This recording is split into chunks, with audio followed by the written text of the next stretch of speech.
Bismillahirrahmanirrahim. Welcome to my YouTube channel. I am postgraduate resident of MD Cardiology.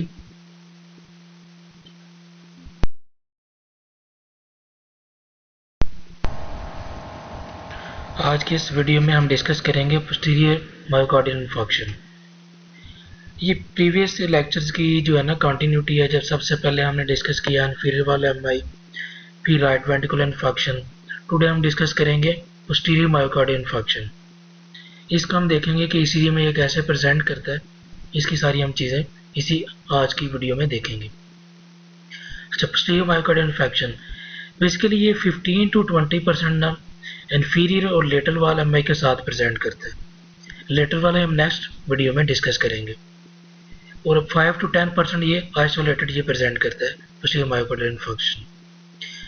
Basically जब posterior extension होती है inferior और lateral वाल infection की, क्या इसका मतलब है कि ग्रेटर जो मायोकार्डियम है वो डैमेज हुआ है, और जो इसकी वजह से लेफ्ट वेंट्रिकुलर डिसफंक्शन की रिस्क बढ़ जाता है और इससे डेथ के चांसेस भी ज़्यादा होते हैं।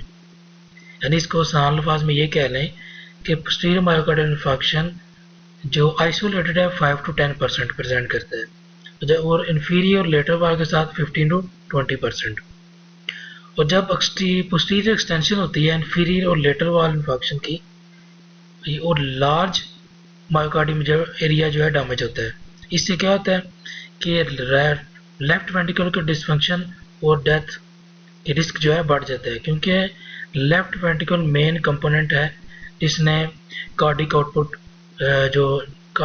जिस पर डिपेंड कर रहा होता है, इसलिए उसका डिसफंक्शन और उसकी वजह से डेथ का रिस्क बढ़ जाता है पोस्टीरियर मायोकार्डियल इन्फेक्शन में।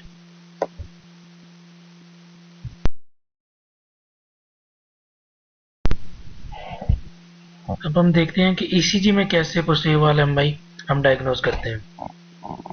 सबसे पहले आपने जो लीड्स देखनी है V1 से V3 देखनी है, उसमें क्या चेंजेस आएंगी वो हम डिस्कस करते हैं। सबसे पहले तो हॉरिजॉन्टल एसटी डिप्रेशन होगी, यानी कि V2 में हॉरिजॉन्टल एसटी डिप्रेशन और टॉल ब्रॉड आर वेव होंगी, या जैसे आप ईसीजी में देख सकते हैं। फिर अपराइट टी वेव होगी, टी वेव अपराइट होगी, और डोमिनेट आर वेव होगी। अब इसको थोड़ा समझते हैं कि नॉर्मली जो है ना V1 से V3 में आर वेव डोमिनेट नहीं होती, लेकिन इसमें आप देखें कि आर वेव डोमिनेट हो रही है, टी वेव अपराइट हो रही है, और एसटी सेगमेंट की डिप्रेशन हो रही है, और आर वेव ब्रॉड हो रहा है, इसका ब्रॉड आर वेव्स आ रही हैं इसमें। तो ये इसका डायग्नोस्टिक क्राइटेरिया है V1 से V3 में।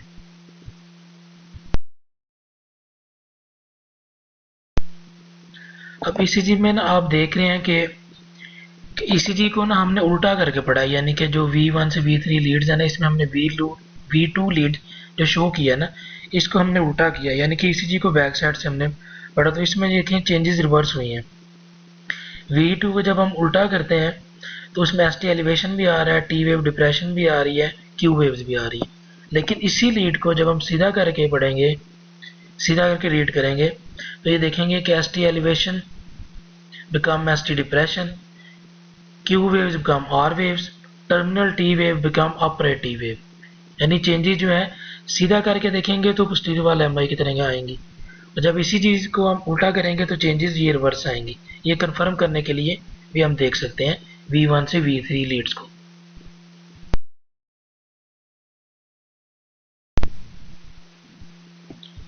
अच्छा, अब नॉर्मली आप ईसीजी में देखते हैं कि V4, V5, V6 तक पेरिकार्डियम लीड्स होती हैं, V1 से लेके V6। और लेकिन पोस्टीरियर वाला है, ये एमआई को कंफर्म करने के लिए हमें पोस्टीरियर लीड चाहिए होती हैं V7 से V9। अब वो हम ईसीजी से कैसे निकालते हैं? उसमें सिंपली ये हम करते हैं कि जो लीड्स हैं ना V4, V5, V6, इनकी पोजीशन से चेंज करते हैं। नॉर्मली हम इन्हें अंटीरियर साइड की चेस्ट पे लगाते हैं, और V7 को हम पोस्टीरियर चेस्ट पे ले सकते हैं, उसी साइड पे, लेफ्ट साइड पे ही। जैसे आप ये देख देते हैं V7 जो है left posterior axillary line, V8 tip of left scapula, V9 left paraspinal region. यानी V7, V4, V8, V5, V9, V6। अब इसी चीज़ को हम आगे डायग्राम से ना मैं आपको समझाने की कोशिश करता हूँ कि हम कैसे इसको लगाते हैं चेस्ट लीड पे कि हम V7 से V9 लीड हासिल कर सकें उससे चेस्ट लीड से पोस्टीरियर वाले MI को कंफर्म करने के लिए।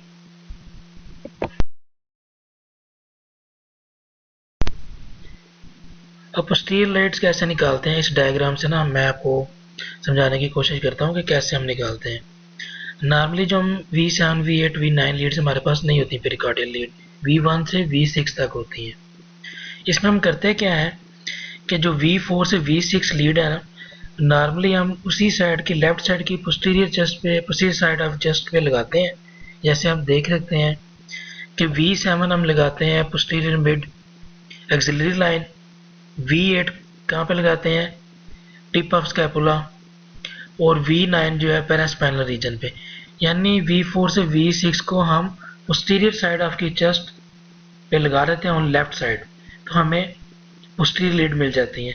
लेकिन इनका जो होता है वो V6 की जो है ना, अपना कह लें कि उसी रो में हम लगाते हैं, जिस रो में हम V6 लगाते हैं उसी रो में हम V7, V8, V9 लगा लेते हैं, तो इससे हमें पोस्टीरियर लीड्स मिल जाती हैं।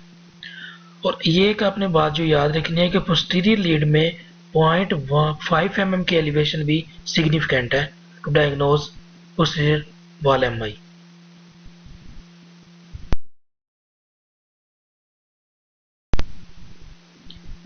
अब हम जैसे हमने पढ़ा था कि पोस्टीरियर वॉल MI 15 to 20% जो है ना उसमें प्रेजेंट करता है इंफीरियर लेटर वॉल MI के साथ। अब इसी चीज में देखें इंफीरियर लेटर वॉल में पोस्टीरियर एक्सटेंशन हुई है, उसको हम ECG में चेंजेस नज़र आ रही हैं। आप देख सकते हैं कि सबसे पहले आप देखें कि इंफीरियर वाला MI में आपने क्या देखना होता है, 2-3 AVF। अब देखें 2-3 AVF में भी एलिवेशन है और लेटरल वाल में भी है। लेटरल वाल किससे देखते हैं, V5, V6 में, वो आप देखें उसमें एलिवेशन आ रही है। और साथ आप फिर देखें कि जो हमने पढ़ा है कि पोस्टीरियर वाला MI को ECG में कैसे प्रेजेंट करता है। ECG में देखें V2 से V3 में ST डिप्रेशन है, अपराइट T वेव है और डोमिनेंट R वेव है, ये हम पहले डिस्कस कर चुके हैं। इस ECG में हॉरिजॉन्टल ST डिप्रेशन है V1 से V3, tall broad R wave है, डोमिनेंट R वेव है और अपराइट T वेव्स है। इस तरह inferior lateral wall STEMI with posterior extension present करता है। यानी इसका मतलब है कि लार्ज वेंट्रिकुलर डैमेज जो है, लार्ज मायोकार्डियम डैमेज जो है, जिससे वेंट्रिकुलर डिसफंक्शन और डेथ के चांसेस ज्यादा है।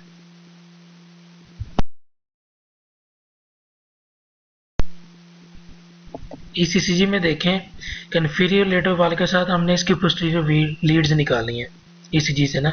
जैसे हमको बताया था कि कैसे निकालती हैं कि V4 से V6 की जो लीड्स हैं हम पोस्टीरियर जो है ना, यानी लेफ्ट साइड की चेस्ट पे हम पोस्टीरियर साइड पे चले जाएंगे, उसी के प्लेन में V6 के प्लेन में इनको लगाएंगे। तो मैंने आपको डायग्राम से बताया कि कहाँ लगानी है। तो उसमें आप देखें कि इंफीरियर लेटरल वॉल MI के साथ V7, V8, V9 में ST एलिवेशन आ रही है, तो इससे कंफर्म हो गया है कि ये पोस्टीरियर वॉल MI भी है साथ इसको पेशेंट में।